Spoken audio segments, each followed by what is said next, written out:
Di dalam surah As-Saff ayat 6, Allah Ta'ala lewat lisan Rasulullah SAW mengabarkan wa mubasyiron bi rasuliyati mim ba'di ismuhu Ahmad. Aku kabarkan berita gembira tentang seorang rasul yang akan datang setelahku, namanya Ahmad. Dari bangsa apa? Dari bangsa Akhorin atau Persia. Sahih Bukhari, kitab tafsir nomor 4518, tafsir surah Al-Jumu'ah ayat 3. Ya. Jadi seorang rasul yang bernama Ahmad dari bangsa Akhorin itu adalah Hazrat Mirza Ghulam Ahmad. Nah, rasul bernama Ahmad itu maksudnya apa? Nah, Rasulullah menjelaskan di dalam Musnad Ahmad nomor 11061. Wa ubasyirukum bil mahdi yub'atsu fi ummati. Aku kabarkan berita gembira tentang Al-Mahdi yang akan diutus Allah dari antara umatku. Nah, jadi jelas ya, dengan demikian maka Imam Al-Mahdi adalah seorang rasul yang bernama Ahmad dari keturunan bangsawan Persia campuran dengan Ahlul Bait Itrah Rasulullah SAW yang namanya seperti nama Rasulullah dan nama bapaknya seperti nama bapak Rasulullah, yaitu Hazrat Mirza Ghulam Ahmad yang muncul dari Qadian, sebagaimana Rasulullah SAW bersabda, Al-Mahdi yakhrujul mahdi min qaryatin yuqalu laha Qada'ah. Ya, Al-Mahdi akan muncul dari satu kampung yang namanya Qadian, Hindustan, ya. Quran surat As-Saff ayat 6 yang Bapak sampaikan tadi, lalu Bapak menghubungkan dengan hadis dari Musnad Ahmad yang disampaikan itu tidak memiliki hubungan sama sekali dengan Mirza Ghulam Ahmad. Kenapa saya katakan demikian, Pak? Karena pernyataan yang disampaikan di dalam Al-Quran tadi menurut As-Saff ayat 6 itu hanya memberikan penjelasan kepada Nabi Muhammad tentang apa yang pernah disampaikan oleh Nabi Isa alaihissalam. Dan untuk membuktikan bahwa itu bukanlah perkataan Rasulullah secara khusus di dalamnya, akan tetapi sebuah pengulangan dari apa yang disampaikan kepada orang-orang murid-murid daripada Nabi Isa itu sendiri, bahwa akan ada seorang Nabi sesudahnya, yakni yang namanya Ahmad Muhammad Rasulullah SAW. Jadi kalau kita menganalisa dan meneliti dan sekaligus menelaah baik itu dalam Al-Quran maupun hadis yang berkaitan tentang Imam Mahdi, yang dikatakan di sana bahwa Nabi Isa memiliki keterkaitan, itu tidak ada sama sekali. Bahkan di Bible mereka pun dari orang Kristen tidak pernah tercantum kata Imam Mahdi di sana.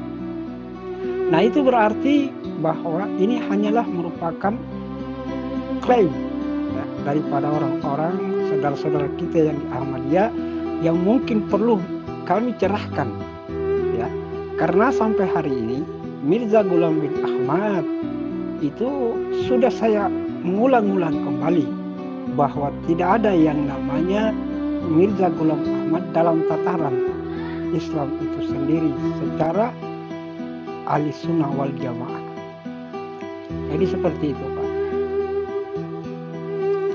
Kedatangan Nabi Muhammad SAW dinubuatkan di dalam kitab Ulangan 18:18. Begitu pula di dalam Injil Yohanes ya. Jadi Nabi Musa dan Nabi Isa menubuatkan tentang kedatangan Nabi Muhammad SAW. Tetapi Nabi Isa juga menubuatkan tentang kedatangan Imam Mahdi.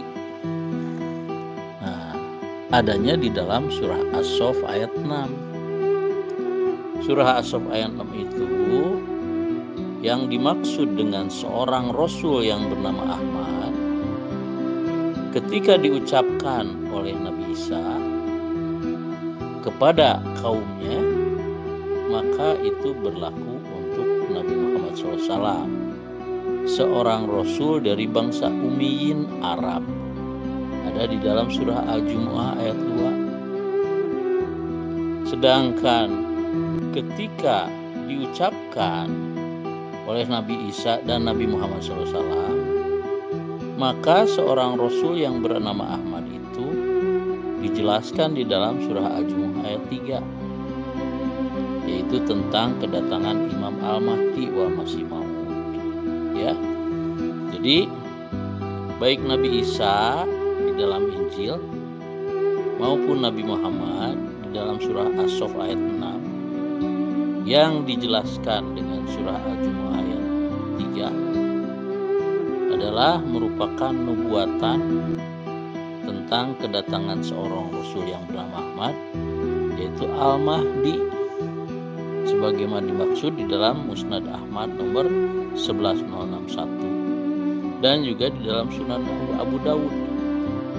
Di dalam Sunan Abu Dawud nomor 4282 dikatakan Allah akan mengutus seorang laki-laki dariku, kata Nabi Muhammad, atau ahlul baitku yang namanya seperti namaku dan nama bapaknya seperti nama babaku. Dan itu sudah dijelaskan oleh saya ya di dalam YouTube, di dalam voice note sebelumnya, bahwa nama Imam Mahdi itu Ghulam Ahmad, seperti nama Rasulullah, yaitu Ahmad. As-Saff ayat 6. Nama bapaknya Imam Mahdi Ghulam Murtaza, yang artinya hamba Allah yang diridhoi, seperti nama bapaknya Rasulullah, yaitu Abdullah, yang artinya hamba Allah. Jadi jelas ya bahwa Imam Mahdi itu namanya seperti nama Rasulullah, yaitu Ghulam Ahmad, dan nama bapaknya seperti nama bapak Rasulullah, yaitu Ghulam Murtaza.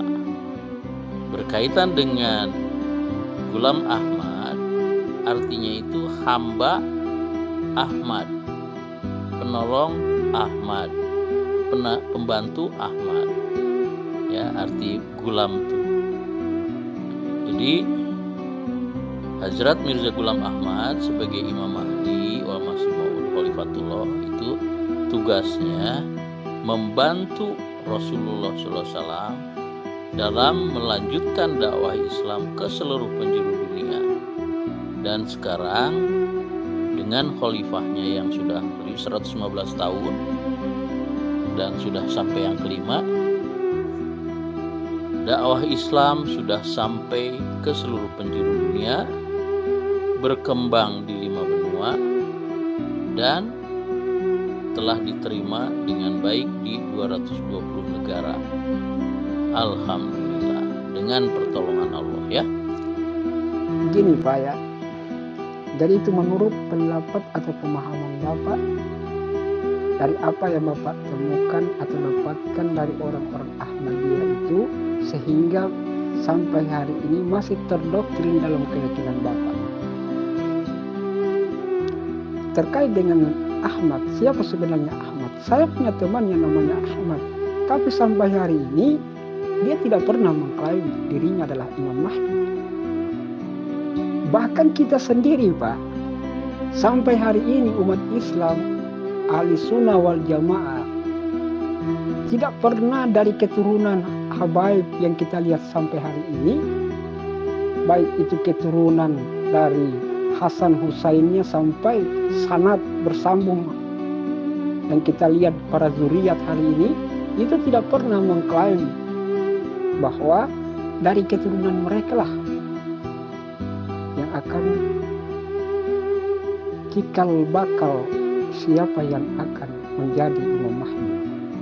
Tetapi kita umat Islam hanya meyakini saja, tidak harus menjadikan satu barometer bahwa Imam Al-Mahdi itu adalah sosok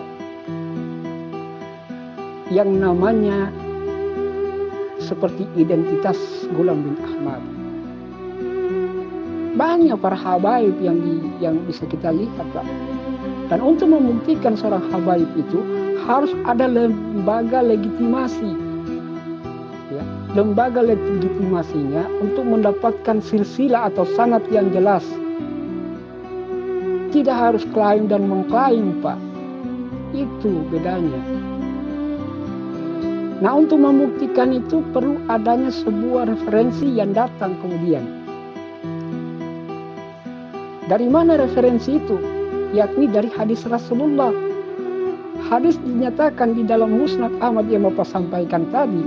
Hanya garis-garis besarnya tentang sosok ciri-ciri orang yang akan diturunkan oleh Rasulullah itu sendiri.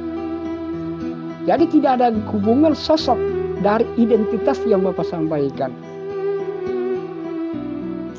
Seorang Rasul yang bernama Ahmad dari bangsa Umayyin Arab adalah Nabi Muhammad. Adanya di surah Al-Jumu'ah ayat 2. Seorang Rasul yang bernama Ahmad dari bangsa Akhorin atau Persia adalah Hazrat Mirza Ghulam Ahmad. Ya, jadi seorang Rasul yang bernama Ahmad itu ada yang dari bangsa Umayyin Arab dan dari Akhorin Persia nasabnya. Sedangkan Ahlul Baitnya itu dari anak cucu perempuan Fatimah. Clear ya? Bangsa akhir, Pak, itu hanya merupakan klaim. Saya katakan sekali lagi, itu klaim, Pak. Karena dikatakan di dalam kitab orang-orang Yahudi bahwa bangsa Nabi Muhammad itu adalah tidak lain daripada bangsa Kedar. Sementara dikatakan oleh Rasulullah dengan hadis sahihnya muttafaqun alaihi yang kita yakini bahwa Nabi Muhammad itu adalah keturunan Bani Hasyim dari bangsa Kinana. Ingat Pak, bangsa Kinana. Bagaimana dia bisa dihubungkan dengan pernyataan Nabi Isa alaihissalam? Sementara jauh sebelum itu Nabi Musa sudah menyatakan bahwa bangsa yang akan menjadi keturunan Nabi Muhammad adalah bangsa Kedar, bukan bangsa Akhir. Bangsa Kedar adalah bangsa Kinana yang diaturunkan kepada bangsa Bani Hasyim. Nah, sementara Ghulam bin Ahmad itu sudah tiada, Pak.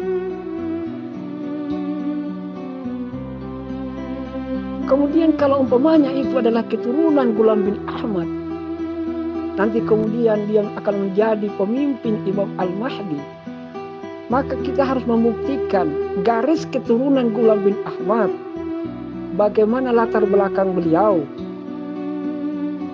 Ya. Kemudian kalau ada sejarah yang mengkultuskan beliau, maka kita harus cari referensi sejarah-sejarah yang lainnya. Kapan awalnya Ahmadiyah ini masuk dan berdirinya kapan? Oleh siapa Ghulam bin Ahmad? Bagaimana sepak terjangnya? Itu perlu harus diketahui, Pak. Awal-awalnya dia mengaku siapa? Kemudian bagaimana terjadi transisi daripada ajaran-ajaran daripada pemahaman-pemahaman yang ditanamkan kepada Ahmadiyah. Bagaimana cara mereka menafsirkan Al-Quran Karim. Dan saya tahu bahwa di mana Ahmadiyah itu menyisipkan sebuah catatan di antara catatan bahasa Al-Quran di dalamnya. Berarti menambahkan Al-Quran. Itu pernah yang saya tahu ya. Jadi kalau Ahmadiyah dengan cara seperti itu berarti sudah menyimpang daripada ajaran Islam yang sebenarnya. Itu Pak. Bukan Ghulam bin Ahmad, Bang. Mirza Ghulam Ahmad namanya, bukan Ghulam bin Ahmad bang. Mirza Ghulam Ahmad diklaim sama umat Jamaah Ahmadiyah dijadikan nabi palsu. Itu artinya Anda murtad kepada ajaran Nabi Muhammad. Karena Anda menganggap bahwa pernyataan Nabi Isa itu tidak lain sosok daripada Mirza Ghulam Ahmad. Nah, sementara di sisi lain Anda menggunakan dalil-dalil yang datang dari hadis Muhammad. Bagaimana macam tuh? Nah, sekarang Anda sudah jelas. Saya sudah bisa membaca tentang ajaran Nabi palsu ini. Bahwa ternyata katanya dia menerima wahyu. Sementara wahyu itu hanya diberikan kepada siapa? Kepada Nabi dan Rasulnya. Tidak ada wahyu yang diturunkan selain daripada Nabi dan Rasul. Itu sudah paten. Sementara klaim Anda bahwa Mirza Ghulam Ahmad itu menerima wahyu. Itu bukan wahyu tapi wangsit. Wangsit bisa saja datang dari akal bulus atau memang sesuatu yang bukan datang dari Allah itu sendiri. Justru Anda yang kurang jeli mendefinisikan wahyu itu seperti apa. Kalau wahyu yang diturunkan kepada lebah, yang disampaikan kepada Nabi Isa, itu adalah wahyu yang diperintahkan untuk dikerjakan. Tetapi wahyu yang dikhususkan kepada Nabi dan Rasul adalah wahyu yang diperintahkan untuk disampaikan dan dikerjakan. Itu bedanya, Pak. Nah, sekarang Mirza Ghulam Ahmad. Mirza Ghulam Ahmad menerima wahyu untuk disampaikan kepada pengikutnya, untuk ditaati. Berarti mendefinisikan kedudukannya sama dengan Nabi dan Rasul lainnya. Anda bisa baca nggak surah Al-Anbiya ayat 7? Itu arti Nabi ada di situ. Arti Nabi dan Rasul ada di situ. Coba Anda baca, terus terjemahkan. Berarti Bapak di situ ngeyel. Karena apa? Yang bisa menerima wahyu yang langsung dari Allah itu adalah seorang laki-laki. Sebagaimana pernyataan daripada Al-Anbiya ayat 7 tadi, bahwa di mana Nabi Muhammad diberitahukan bahwa akan pernah dari mereka sebelum Nabi Muhammad itu menerima wahyu dari yang disampaikan oleh Allah. Jadi siapa orang-orang yang sebelum Nabi Muhammad dikatakan di sana? Yakni tidak lain daripada seorang apa? Seorang laki-laki yang notabene adalah Nabi dan Rasul itu sendiri, Pak. Coba baca surah Al-Anbiya ayat 7. Di sana arti Nabi menurut Al-Quran ada di situ ya. Jadi di situ jelas bahwa Nabi Muhammad SAW disampaikan oleh Allah tentang kedudukan orang-orang sebelum dia, bahwa di mana wahyu itu diturunkan kepada orang-orang sebelum Nabi Muhammad sebagaimana yang diturunkan kepada Nabi Muhammad dengan ciri-ciri seorang laki-laki. Kemudian dikatakan di sana, apabila fas'alu ahlal zikri, apabila dan tanyakanlah kepada orang yang mengingat, zikri, orang yang tahu. Kalau dalam artian bisa kita konotasikan orang yang tahu. Ya. Jadi disuruh tanyakan kepada orang tahu jika Nabi Muhammad itu tidak bisa mengetahuinya. Siapa orang yang tahu yang di dalamnya? Yakni para ahli kitab yang saat itu yang masih memegang penuh orisinil daripada nas-nas yang mereka yakini. Nah, ada beberapa ahli kitab yang waktu itu mereka menawarkan kepada Nabi Muhammad SAW untuk menceritakan tentang kisah-kisah orang terdahulu. Nabi Muhammad justru tidak atau belum menerima tawaran tersebut karena ada kekhawatiran di dalamnya. Kekhawatirannya pertama, wahyu itu belum sampai kepadanya. Belum ada tanda-tanda wahyu yang akan turun untuk menerima apa yang akan mereka sampaikan. Yang kedua, Nabi Muhammad jangan sampai apa yang disampaikan mereka ini adalah akan bercampur aduk dengan hadis maupun Al-Quran itu sendiri, penyampaian Nabi Muhammad dan penyampaian Allah itu sendiri. Jadi seperti itu, Pak. Jadi kesimpulannya bahwa Imam Mahdi itu keturunan dari Nabi Muhammad SAW, garis daripada anaknya Siti Fatimah, dengan memiliki definisi dan ciri-ciri yang pernah disebutkan sebelumnya oleh Nabi.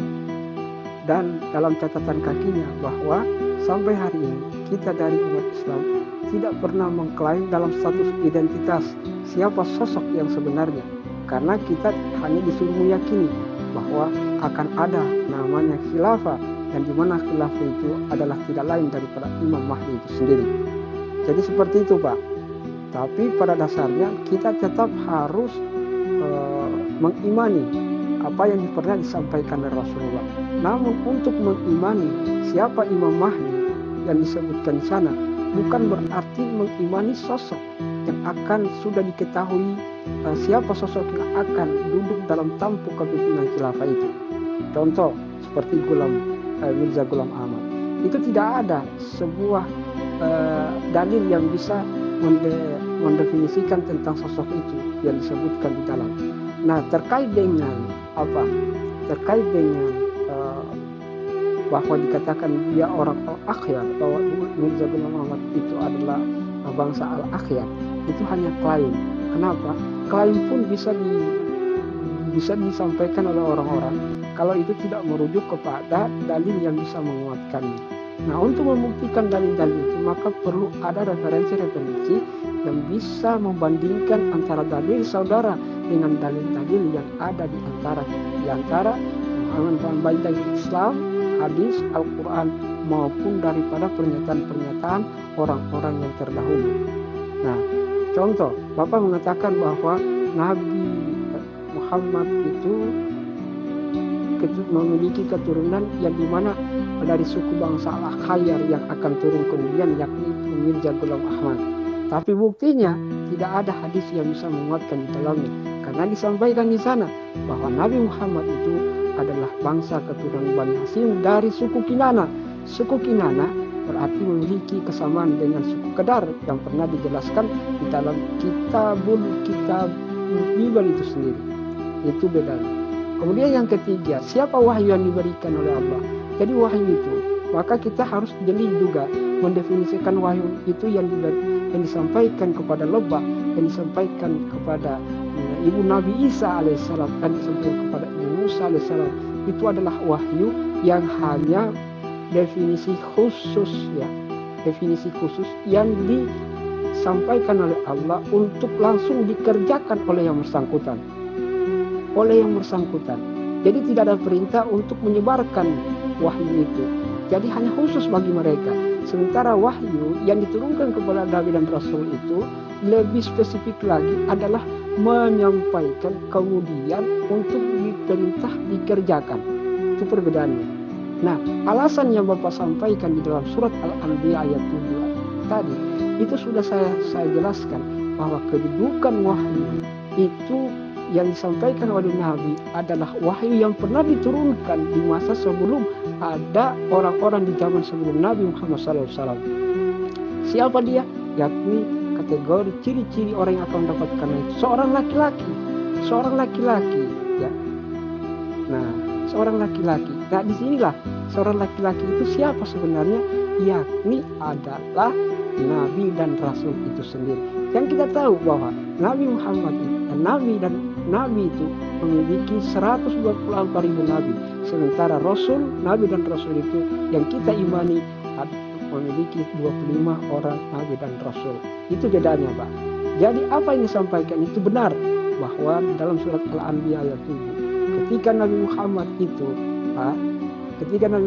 itu ditawarkan oleh orang-orang Yahudi untuk menceritakan kisah-kisah orang yang dahulu, maka tidak serta-merta Nabi Muhammad itu menerima tawaran mereka, namun menunggu dulu apa yang menjadi wahyu yang akan disampaikan kepada mereka sebelum Nabi Muhammad menyatakan persetujuannya.